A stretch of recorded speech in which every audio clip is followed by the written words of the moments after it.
Welcome back to the Fee King Show. I'm your hostess with the mostest, Fee King, your local fitness go-to girl. The show is all about who are you, what do you do, what's your why, how in the world are you keeping this thing all together, i.e., what is your self-care modality. It goes down a little something like this.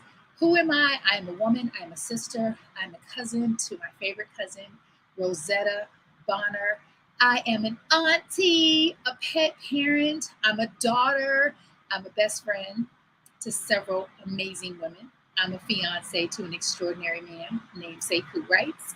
What do? I help women over the age of 40 specifically, yet not exclusively, get physically and fiscally fit. Why? Because I am here for the community. Because I love myself so much today that it only makes sense to love my sisters exactly where they are. What? How am I keeping this thing all together? Woo! It all depends on what day and time of the day. It could appear that I have it all together. It could appear that we all have it all together, right? Because social media. So did I just say social media? That's a whole new word.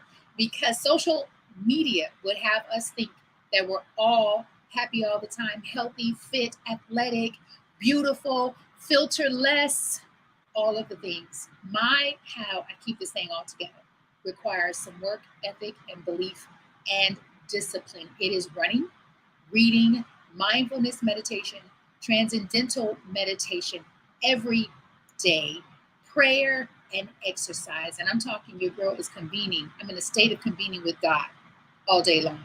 Are y'all ready for the Fee King Show? Today we are talking about, is your present situation, your current situation, dictating your thoughts? And are those thoughts of limiting beliefs, lack? Are those thoughts of negativity? Because sometimes you're in a situation and we're unable to look beyond that situation. And that is where the work is. That is where the work is required, is for you to look beyond your current circumstance and situation. Oftentimes when I do the Fee King Show, whether it's here or in There Are Black People in Omaha, by the way, ask to join There Are Black People in Omaha. Shout out to, I'm going to do a really quick segue. Shout out to mayoral candidate-elect John Ewing Jr. of Omaha, from Omaha. He is running for the mayor of Omaha, and he is going to be the very first African-American to hold that position if he wins. I think that is dope. I had him on the show yesterday. He was incredible and insightful. So check out that show from yesterday on There Are Black People in Omaha, and it's a truth. I have a mug. What? I got a mug to put it. All righty. So last night, Sekou and I were watching a previously broadcast live stream conversation. I wasn't for sure what it was, but it was a conversation facilitated by one of Sekou's Morehouse brothers. Most of the people on the broadcast were actors, former actors, directors, dance teachers, choreographers, and she owns a dance studio. So artists. He's an artist, and he's now pivoted, like many of us might be in our pivot season, our transition season, transitioning from summer to fall. He has had many transition and pivot seasons. And so he's talking about being an actor, graduating from Yale, getting his first job, not knowing how to navigate the system, right? Because no one knows anything until you know something, until you're taught. One of the things that he talked about that really struck a chord in me, to the point where I felt myself being triggered. I was like, this is interesting. What about this conversation he's having with these people is triggering me? It took me going to sleep and waking up this morning, going for a run, to reveal it for myself. I said, actually, what the The icing on the cake was watching Rev Melissa's show, SIP, SIP. She talked about, and I have notes, I think she talked about, I don't have notes, she talked about living in the past, and being attached to the past, whether it's past failures, past accomplishments, something you achieved, someone who hurt you, let you down. And I thought, oh my goodness, oh my goodness. So let me tell you some of the things that he shared that triggered me, because this may resonate with you. He talked about no one at Yale teaching him about money, about navigating the business of the business. When you receive a residual check, when you get a big check, how to pay yourself first is what Sekou Wrights would say, but also how to take 10% of that and put it somewhere where not only it's going to, basically where it's going to grow, so that when you decide to pivot and go a different direction in your career, you have a nice nest egg, or you have money so that you can invest in your own projects or friends' projects or nonprofits, like whatever you want to do with the money that you've amassed. He talked about that, and I thought, oh my goodness. And Sekou was asking me certain things he was sharing. He said, Fee, when you were an actor, is that true? And I just said yes, because it was triggering me, and I was doing everything I could to just be cool, because I didn't understand at the time why I was being triggered. Now I do. I was being triggered because he took me back to those days. He took me back to the days of making residual money from commercials. I used to be the host of this psychic talk show. That's where I learned how to be a talk show host. He took me back to that time when, on those rare occasions, you get a nice lump sum of money, and no one, acting teachers, managers, agents, fellow actors, no one. And that could just be my experience and his experience. So if you're an actor, if you're watching, I would love for you to chime in. If you're a writer, producer, director, a film editor, because he had people from various spaces in the entertainment industry on this Zoom. They all agreed, like no one taught us or told us what we ought to do with our money. Then I said to Sekou, I said, I don't know though, that if someone told me, I would have listened. I said, I don't know, because I think you can hear a theme and some information 20, 30 times, and not until you're ready to receive it will you receive it. Also, it depends upon the person, where you're getting your information from, and the timing. Like, everything has to line up.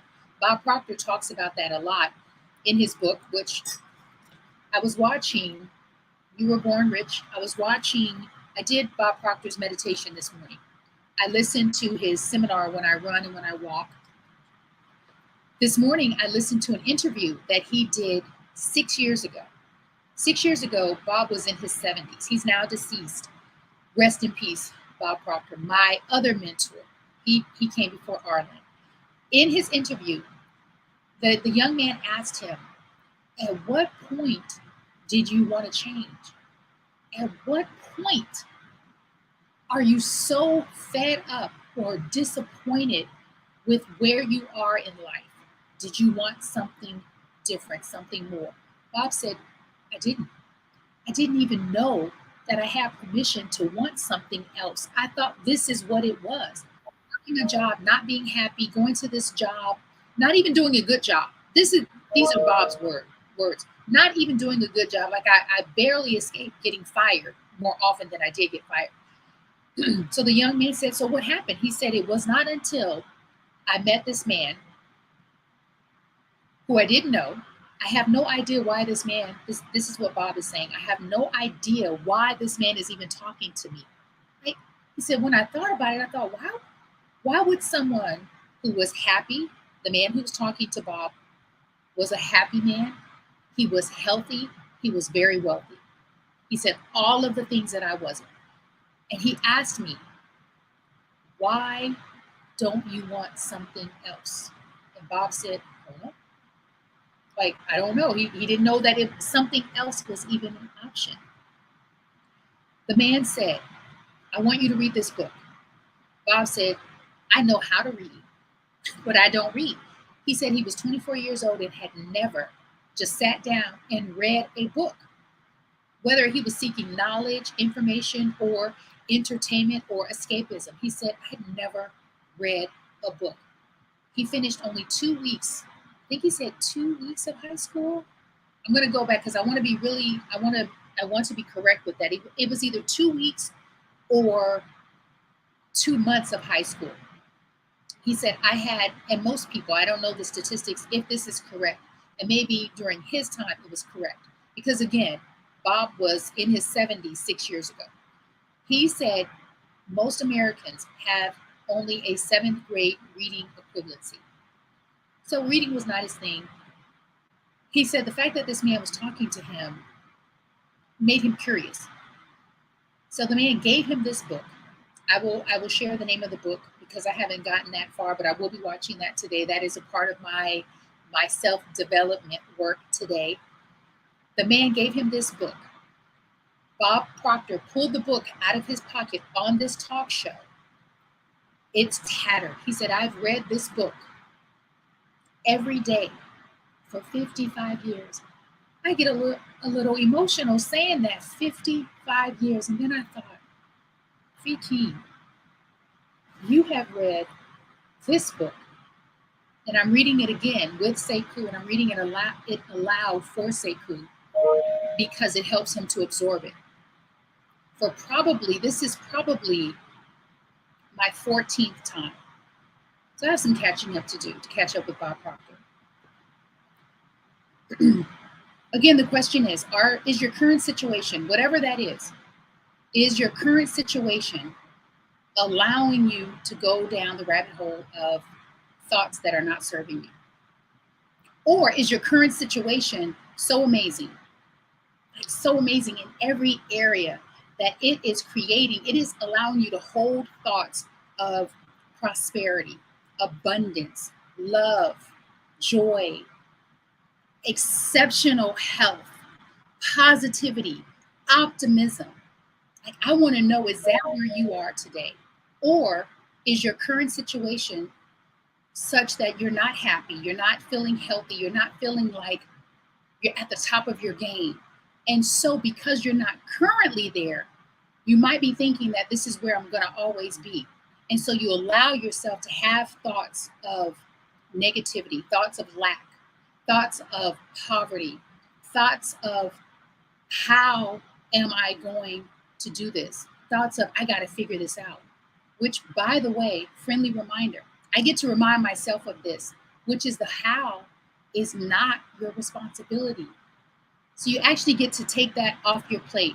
Let us not focus on the how. The how is God's work.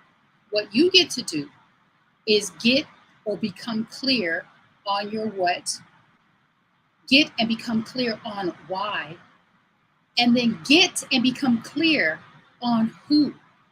It was just reminded to me by Rev Melissa listening to an older show that she did about wanting and transforming the desire to want into becoming who you want to become versus what you want to have.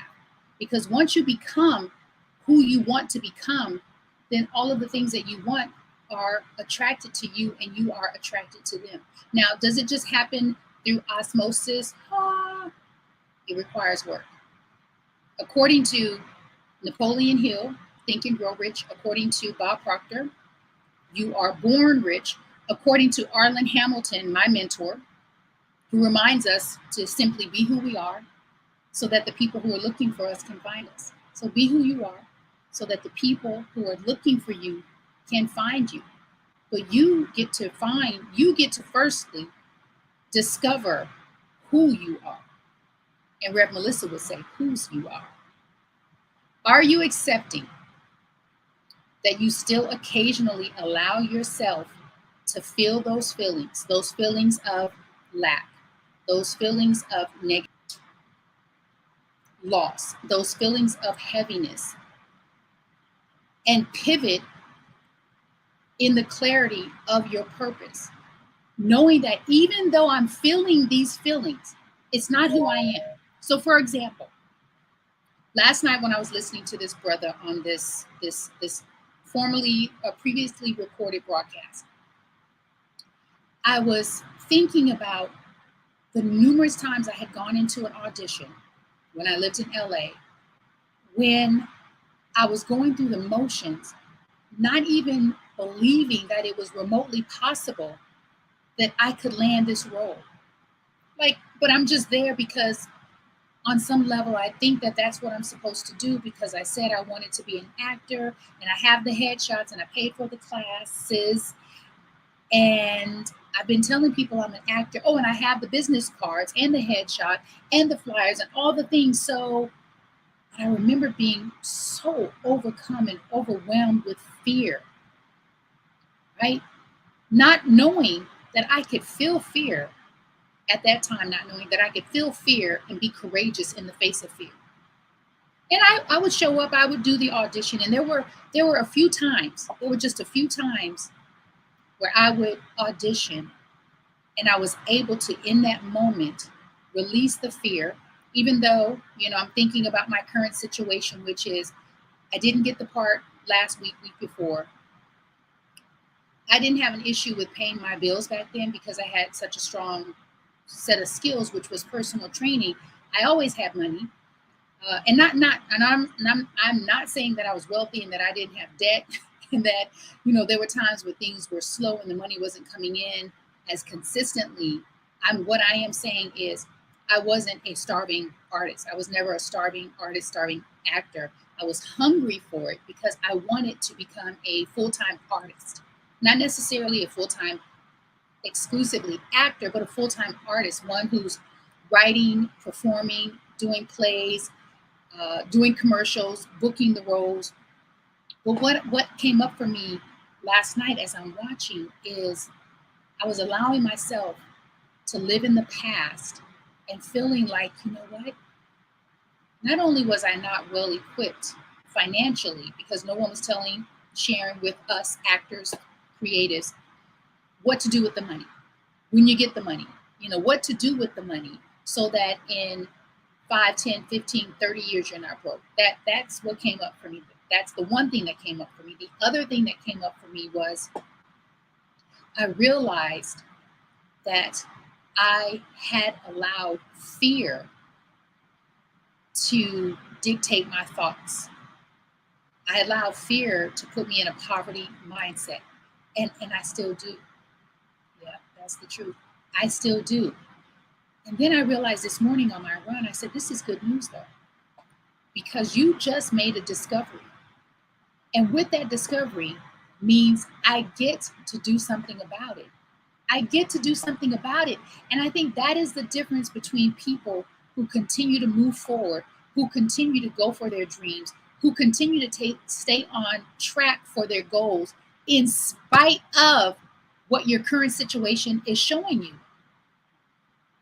And I got so much joy in that. I was like, this is a good thing. This is a good thing, Faith King. This is a good thing. And then I received this text from Sekou Writes.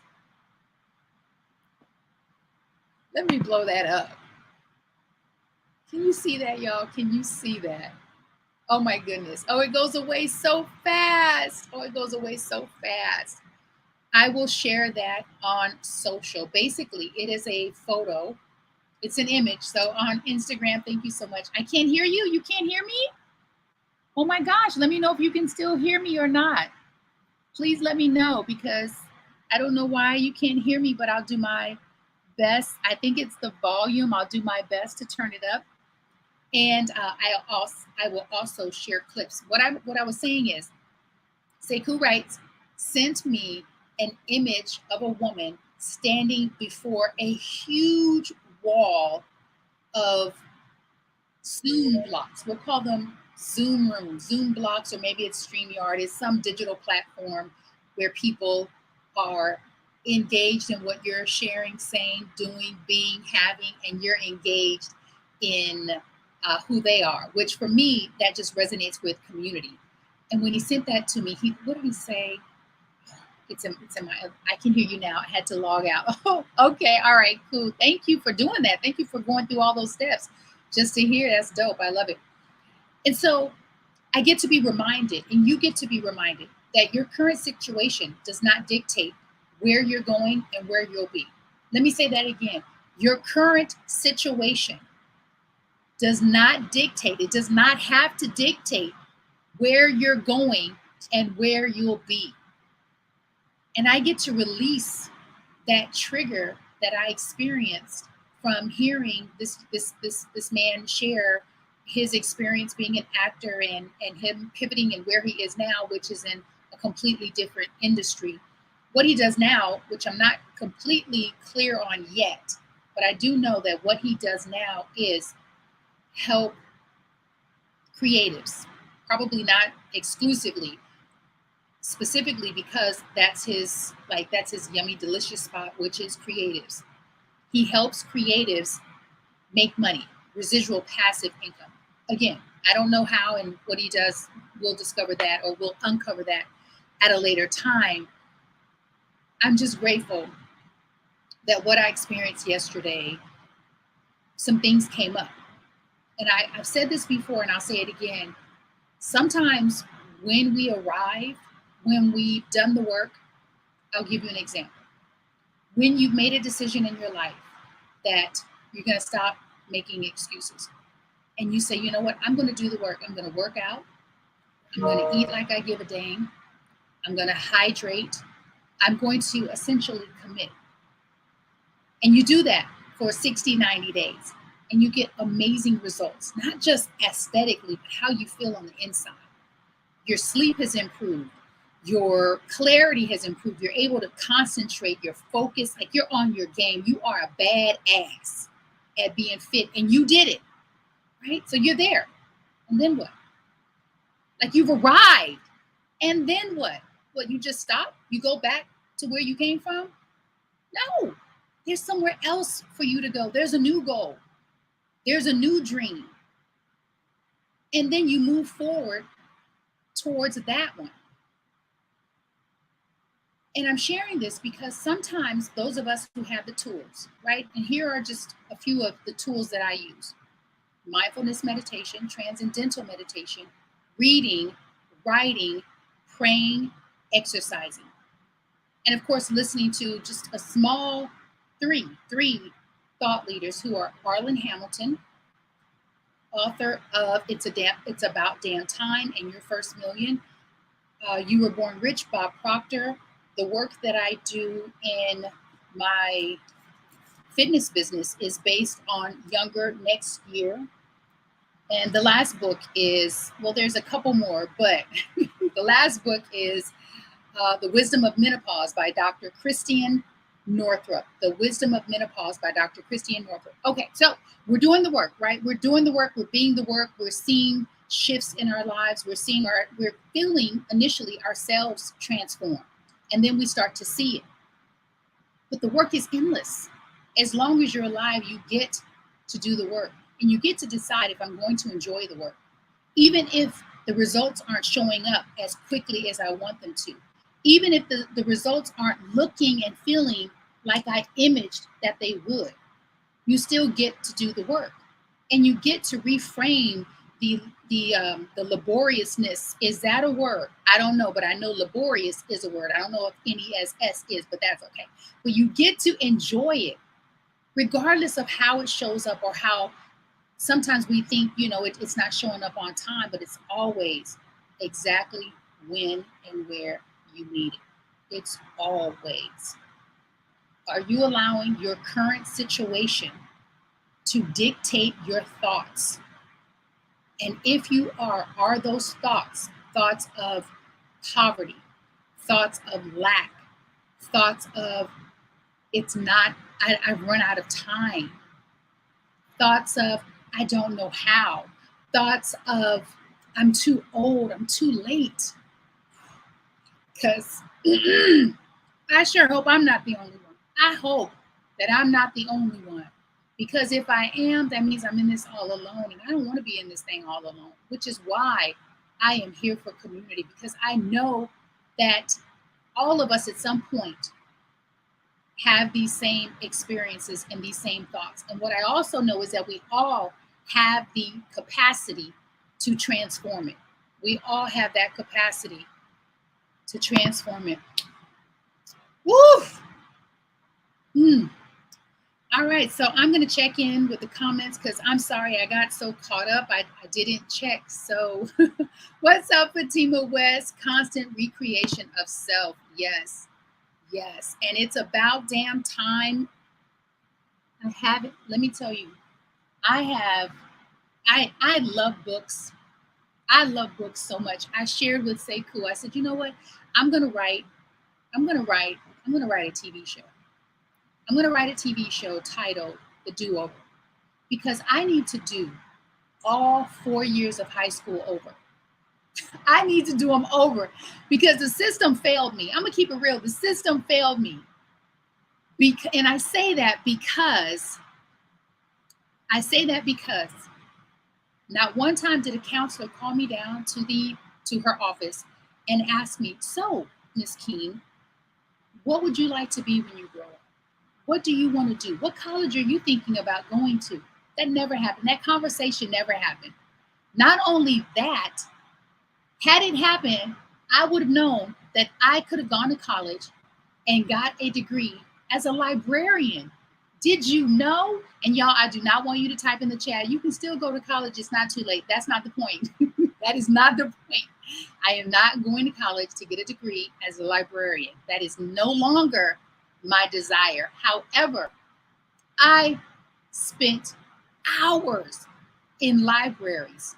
And when I moved to the DMV, in 2018, the first thing I did after I got a gym membership was I got a library card in DC, in Bowie, in Crofton, Baltimore County, Baltimore City.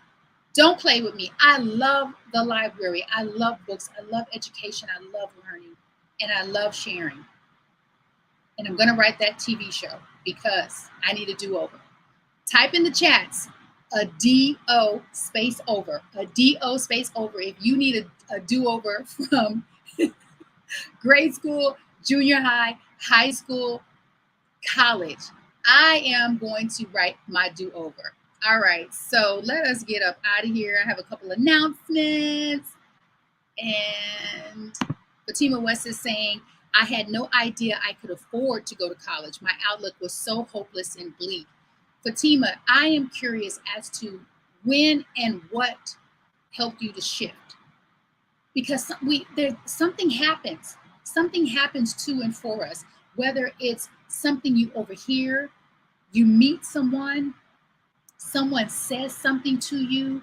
I remember for me, it was Janetta Brown. She's an attorney in Houston, Texas. I was engaged to her nephew. Sekou, this was a long time ago. I was like 20, 21. It's a long time ago. And she knew that her nephew was a piece of work. She knew he was a piece of work, and she knew that he was not worthy or ready. Can I get a WR? Can I get a WR? He was not worthy or ready. She said to me, she said, Fee, you're young, you're smart, you don't have any kids, you're not married, you have nothing to tie you down. Why are you not traveling? So this is what I thought in my mind when she said that. I didn't say it, but I thought, I don't have any money. But let me tell you something. It was as if God got hold of my tongue and said, don't say it, because you are focusing on the wrong things. And in another show, a different episode, a different time, I will share what happened after that woman implanted into my consciousness what I was capable of without even knowing that I was capable of it. It had always been a desire. I've always wanted to travel. And when she said that, something shifted. Something shifted, and I got to work. I got to work in a big way. But it started here. It started with simply believing and then seeing believing in and seeing all the places I wanted to see, all the things I wanted to experience, all the conversations I wanted to have, the art I wanted to experience. Thank you, Janetta Brown. I have not said her name in 20 something years. Oh my goodness, I'm getting emotional on the Fee King Show. All right, y'all, this is the Fee King Show. I bid you love, light, peace, prosperity, possibility, positivity, joy, abundance, and stick-to-itiveness, not just for today, not just for the rest of this week, the rest of 2024, but for your entire life condition. I will see you, God willing, Friday, 11:30 a.m. Eastern Time until 12 noon. I'm out. Peace.